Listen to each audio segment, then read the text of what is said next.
Question number 2 was supposed to tell us. Mbere ya kamite ya bunge ya Senate ĩgiĩ githomo nĩkuo mwandĩki mũkarũ ruhonge-ini rwa mathomo ma ngathĩ cia igũrũ Beatrice Nyangala hamwe na murugamiriri munene ruhonge-ini rwa kuheana ngombo HELB megũcokagia ciũria ciĩgiĩ mainie na mũtaratara mwerũ wa ũgai wa kigina kũrĩ arutwo a university hamwe na ngombo cia arutwo. And I know. Akiaria mbere ya kamite ĩno murugamiriri munene ruhonge-ini rwa kuheana ngombo kũrĩ arutwo Geoffrey Monari niugite no gicunji kia 64 harĩ igana kia ngombo gĩcoketio nĩ arutwo gũkũ gĩcunjĩ kia 40 harĩ igana kia ngombo iria arutwo makombete gĩgĩcokio kũrĩ bodi ya ngombo kũrũmĩrĩra arutwo kuheana akaunti cia bengi kana namba cia thimũ itaratwarana na marĩtwa mao.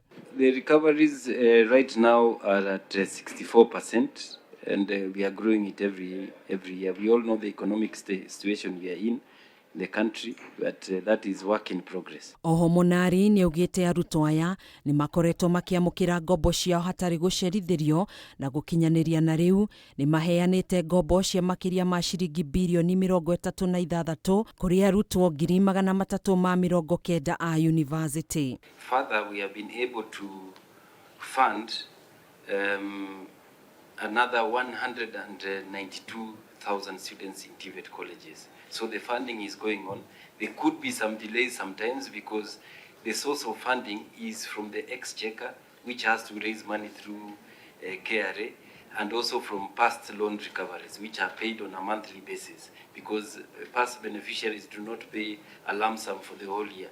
Kuhana guo ministry ya githomo ni yugite iri mutaratara-ini wa gwetha kigina gya kurugamirira arutwo aria mari thukuru-ini wa urigitani wa KMTC kuna uteithio uria mamukagira kuma ruhonge-ini rwa USAID ni warugamirio ona gutuika thukuru uyu ni wamukirite uteithio wa kigina gya ciringi milioni 100 kuma kuri ministry ya ugima wa mwiri. When this stopped, the Ministry of Health put in 100 million.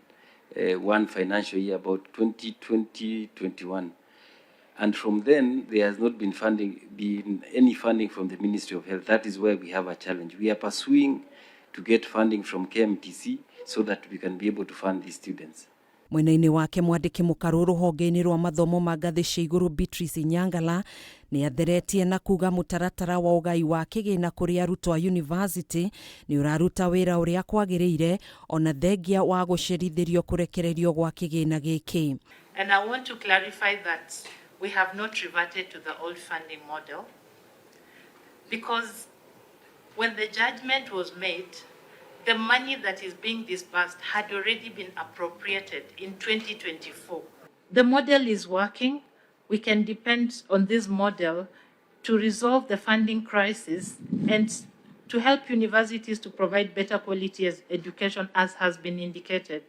The issue of strengthening the means testing instrument to target students correctly is very pertinent, and that is what we have worked on through the national committee. Maya mokite thikũ ĩmwe tu thutha wa bodi ya ruhonge rwa HELB kurekereria ngombo ya ciringi bilioni 1.56 kũrĩ arutwo 33,863 a university. HELB honorable members. Handũ-inĩ ha KMTC njĩtagwo Gathoni Wang'ang'a.